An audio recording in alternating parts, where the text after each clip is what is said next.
Hola, bienvenidos a Celestialmente El Francos, podcast donde exploramos la fe a través del cine. la música y los videojuegos. ¡Acompáñanos! Hola, bienvenidos a un nuevo episodio de Celestialmente Francos. Estamos en la segunda parte de esta serie de episodios que tendremos de inspirados en Coco. Te nos ibas a ir, te nos ibas a ir. Inspirados en Coco, que realmente va a dar mucho de qué hablar en diferentes aspectos. E inclusive les prometimos un episodio, que ese episodio será el episodio dentro de 8 días. Ya hicimos las portadas de la gran mayoría de los episodios. Ya lo lloraste la semana pasada cuando te la mostré la portada del episodio dentro de 8 días. Pero hoy vamos a continuar con la segunda parte de este dúo de episodios que llamamos Vínculos. Hoy vamos a hablar sobre algo que me parece muy importante porque lo hemos tocado en episodios anteriores, y algo que sí es muy claro es que cuando el Señor repite en la Biblia algo es porque es demasiado importante. Y si hay temas que se nos repiten y que usted dice, uy, yo ya lo he escuchado de pronto en episodios anteriores de este podcast, pero lo está volviendo a escuchar, el Señor le está llamando la atención en algo. En este caso vamos a hablar en esta segunda parte de Vínculos, algo que escuchamos alguna vez en una prédica de esta predicadora que tanto te gusta, de Natalia Nieto. En esa prédica que ella tituló Alianzas Peligrosas. Hoy vamos a desarrollar el tema de, no tanto el tema de cómo forjar vínculos, que eso lo hablamos en el episodio anterior, sino yo quiero que hablemos sobre la importancia de establecer y determinar con quién yo formo un vínculo. O sea, cuán trascendente es vida, y quiero que lo hables, cuán trascendente es conocer las personas con las que yo armo un vínculo antes de formarlo. Bueno, creo que ese es uno de mis talentos, si se puede decir, porque sobreanalizo absolutamente todo y siempre me estoy fijando en actitudes, en cosas, en comportamientos que la gente normalmente no, pues no nota o pasa desapercibir.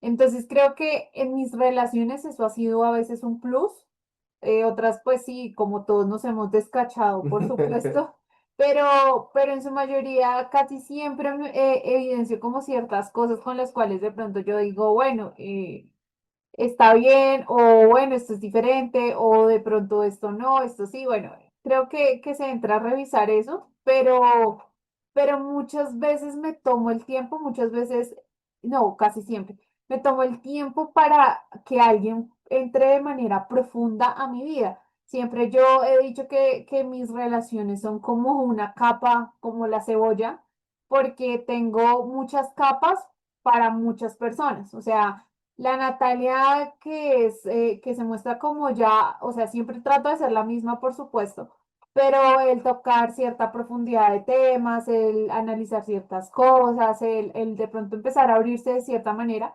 eso no ocurre con la mayoría de personas, ¿sí? Eso es un proceso y con muchas personas uno identifica qué capas o hasta dónde te puedes quitar ciertas capas o qué vulnerabilidad puedes mostrarle a esas personas.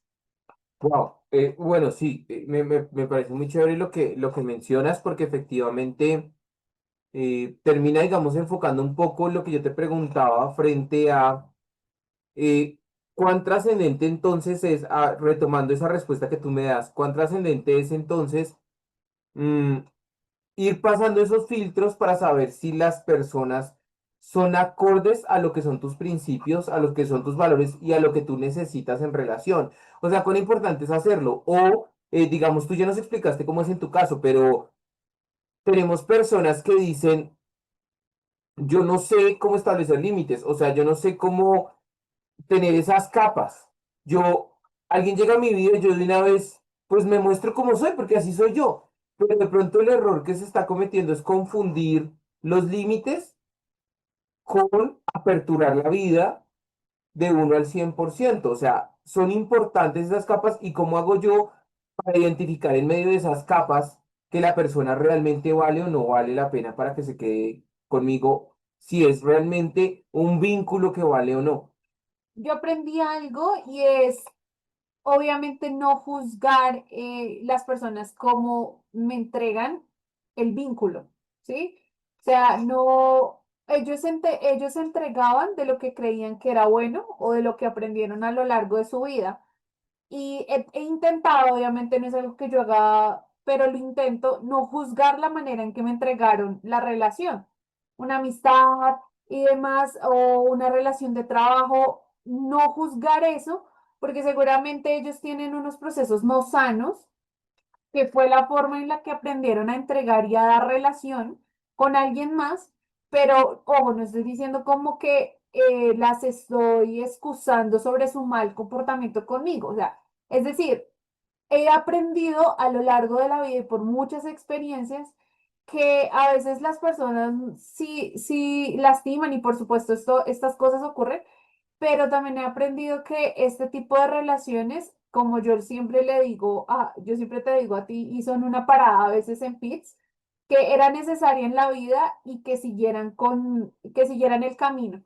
Algo yo necesitaba fortalecer, aprender, forjar carácter y demás, que me enseñó ese tipo de relación. No era el deber, pero a veces tú aprendes así a colocar límites y a entender también en dónde abonas y en dónde finalmente dejas pasar. Creo que es trascendental el tema de analizar tus principios y tus valores, esos pilares esenciales que son tu vida y ahí entrar a analizar si efectivamente esas personas van pasando esas capas o esas personas realmente se van quedando en el murito o se van quedando en la puerta. Porque sí, efectivamente hay personas que llegan a tu vida y que vas a tener que convivir con ellos. O sea, personas del trabajo, vecinos, gente que tú ya dices, bueno, es que no me los puedo quitar de encima. Ujú. O sea, hay sectores y espacios donde tú vas a poder decir, ah, con esto sí. Por ejemplo, la gente que tú traes a la casa. A esas personas tú las seleccionas y dices a quién invitas y no, pero los vecinos no los puedes escoger. Entonces, hay temas y personas con las que tú sabes que puedes o no puedes tener una cercanía dependiendo de si se acercan o están alineados a tus principios y a tus valores. Pero en ese sentido, es muy importante entrar a analizar hasta qué punto yo cedo con lo que yo creo o con lo que yo soy para tener una persona en mi vida. Porque tenemos muchos ejemplos en la Biblia donde personas, y tocaré algunos de pronto que haya tocado Natalia en su prédica, pero por ejemplo lo que le pasó a Sansón con Dalila, un tema de una obsesión marcada de que tenía que ser ella, es lo que lo lleva a terminar ciego y terminar perdiendo su fuerza, a pesar de que después sí, que mató, que etcétera, pero terminar perdiendo su propósito por el hecho de tener una obsesión con una mujer. Tenemos alianzas de reyes de Israel y de Judá con personas que hacían lo contrario a lo que Dios creía, a lo que Dios nos había mandado.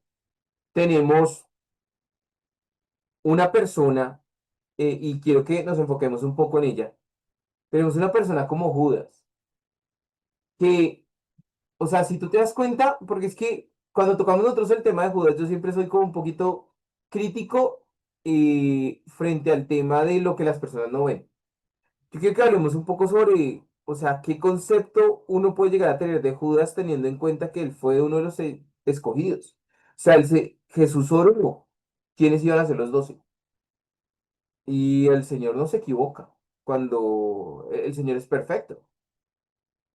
Y cuando Él le revela a Jesús el nombre de los 12, les está dando 12 personas que pueden llevar la palabra y el evangelio al mundo.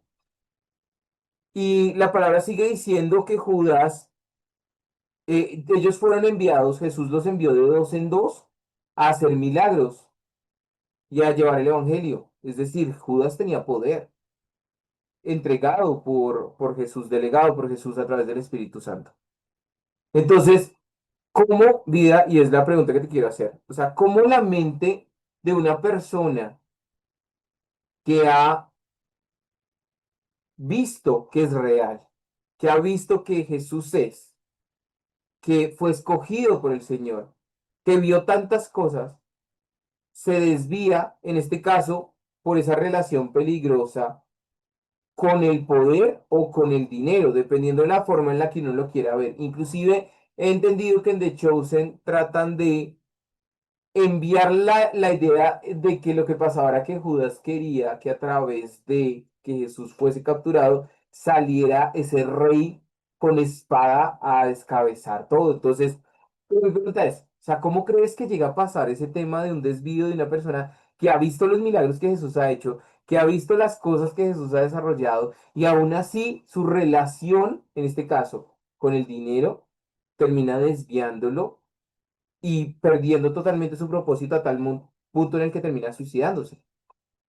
Yo creo que obviamente no lo puedo asegurar, Sí, pero es tu plena percepción, es una obviamente. percepción y esto es un concepto mío, que creo que de un modo u otro los discípulos o los apóstoles y esto fueron escogidos de manera, obviamente no hubo error ni un margen de equivocación, sino eran una fiel representación de la humanidad, de lo que nosotros podríamos llegar a ser. Wow. Entonces, yo en un punto, claro, uno se vuelve muy, hay mucho juicio sobre Judas porque hizo, si lo vio y, oh, por Dios, eso fue terrible, mejor dicho, todo este tipo de cosas. Pero cuando tú ya tienes un avance o un tema relacional más maduro, tú empiezas a decir hasta incluso, esa pude haber sido yo, Claro, claro, claro. porque sigo siendo humana y que ya lo hablábamos en un grupo y decían, ¿qué pasaría si usted le ofrecen tanto dinero y usted está pasando por una situación Mm, demasiado difícil, no tiene con qué comer, sus hijos están aguantando hambre, bueno, etc, etc? O sea, por eso digo, o sea, la representación de los apóstoles es lo frágiles que somos como humanos. O sea, no hay uno mejor ni uno mayor, sino una representación de lo que podríamos llegar a ser. Por eso a veces es tan fácil juzgar al uno, a Pedro, a Pablo, allí, acá, pero creo que todos a su vez nos hemos comportado eso. O sea, sí, Judas hizo lo más representativo que fue las monedas, pero seguramente nosotros a diario hacemos cierto tipo de acciones que se asemejan tal vez a ese tipo de cosas que hizo Judas, solamente que tiene otro nombre.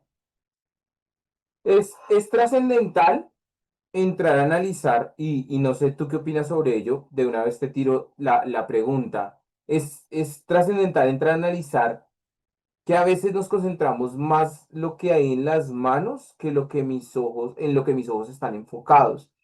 ¿Y a qué punto quiero ir con eso?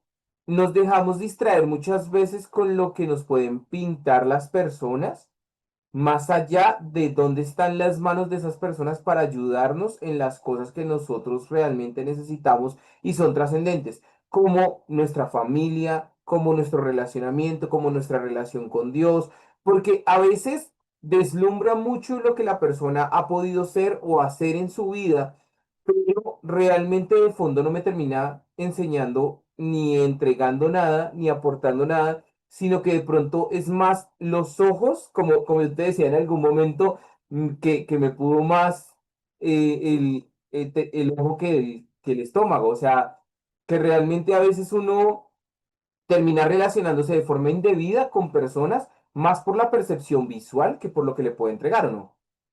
Creo que sí, todos somos personas de primeras o de primeras ¿Impresiones? impresiones, y nos cuesta dejar eso para una segunda. Y efectivamente eso se puede cambiar. Una primera visión de una persona puede cambiarse con la segunda, pero ya si tu comportamiento sigue siendo repetitivo, ya automáticamente tu mente lo va a encasillar en que esta persona siempre hace lo mismo. Y ya, y si tú te das cuenta, uno siempre usa esas palabras. Tú no dices, esta persona llegó tarde 2 veces, sino siempre llega tarde. Sí, sí. Sí, porque ya se te volvió en tu mente una etiqueta automática sobre esa persona, así sea un par de veces.